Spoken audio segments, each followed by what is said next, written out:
Welcome. It's story time.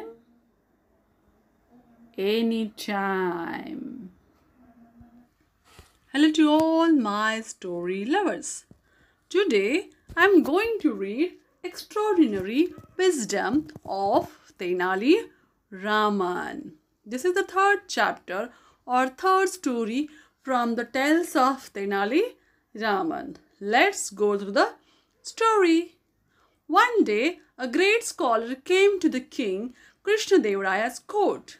He showed him all his medals and certificates. He had earned all these in the debates with other scholars. He had travelled to near and far away places, to the most known and unknown countries. He had studied the Vedas, Upanishads, and the other religious books. He loved to show off and also liked flattery. He had with him a group of flatterers who continuously flattered him. He challenged people and tried to prove that he knew everything on earth. He used to win competition and at the same time he used ridicule other people. He threw an open challenge in the court of King Krishnadevaraya. The king looked at his scholars and knew that no one was ready to accept it. The king himself fixed a date for the debate.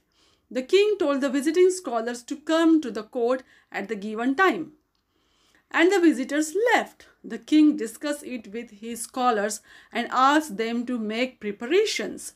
The scholars of the court met that evening and shared their views with each other. They felt that they were no match for the visiting scholar. They all together could not defeat him in debate. They were afraid of the king's anger. Finally, they decided that they would ask Tenali Raman to help them. Tenali Raman always knew how to handle such situations. They all went to Tenali Raman. They explained to him about their difficulty and requested him to save them from the disgrace. Tenali Raman thought for a while. Then he said, "Dear scholars, I will solve the problem and save you from the disgrace and our king's anger. Equally, it is a prestige issue for all of us. It is my duty to bring honor to our kingdom. Now leave it to me. You go home and rest without any tension." The scholars went home, relieved from fear and worry. On the day of the debate, the court was filled with courtiers and the other dignitaries. King Krishnadevaraya was present, but he looked very tense. Firstly, the visiting scholar came to the court, walked up to the dais with the confidence, and sat on the special chair. His followers also came with him. They all surrounded him and were ready to cheer him. These types of debates were very old game for the visiting scholar. Also, he had won all of them. He sat there thinking of new way to disgrace his next opponent. A few minutes passed by and Tenali Raman entered the court. He was dressed as a pandit, carrying a very large packet in his hands. The packet was wrapped in a cloth and it looked like a big volume tied up neatly by thick strings. Tenali Raman kept this packet with himself. The king and the scholars of the court could not recognize him. When he bowed, King Krishnadevaraya recognized him. The king did not have much confidence in his gesture to win the debate. He thought that with his wittiness, he would definitely do something to save the situation. So, hoping for good, Krishnadevaraya announced, "Let the debate begin." Tenali Raman spoke. "O great scholar, I have heard about you. You are very knowledgeable and have read many books. I have debated with many talented people and defeated them all. But I am nothing compared to you. Sir, I have brought this small book with me. Will you allow me to begin our debate on this book?" The visiting scholar asked, "What is the name of this book?" "Oh, the name of this book is Thilakasta Mahisha Bandhana," said Tenali Raman. The visiting scholar tried to recollect the name of the book.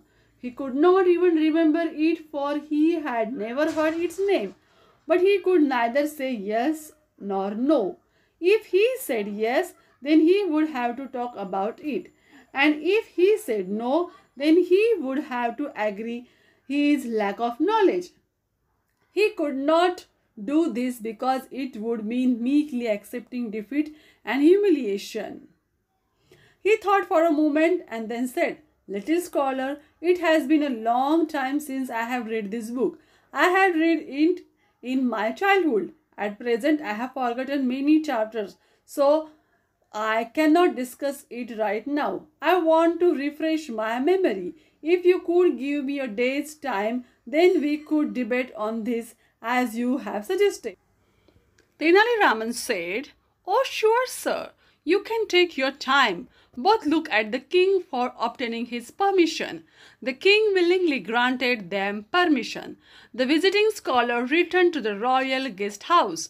He was very worried. He knew that he could not read and remember so many volumes of that book in one night. He didn't want to be defeated by a young scholar and be humiliated in public. So he collected his followers and fled from the place in the middle of the night. When the court assembled the next day, everyone was waiting for the scholar in the court. Tenali Raman came, but the visiting scholar did not appear. The king ordered the guards to inquire about the guest. The king was shocked to hear that the visiting scholar with his fellow man had fled in the night. The king turned to Tenali Raman and asked, "What have you done to that fellow? What is this book you are carrying in your hand? Anyone will be afraid to read these volumes. Tell me the name of this book again." Tenali Raman said, "Sir, I name it thilakasta mahisha bandhana, but actually there is no such a book." "Then what are these volumes?"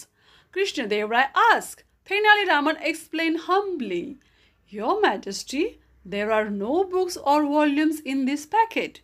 It only contains some old and useless books. I put some sticks on them and tied them all together with a thick rope. The stick means thilakasta, tying means bandhana, and the thick rope is used to tie buffaloes, so I added mahisha.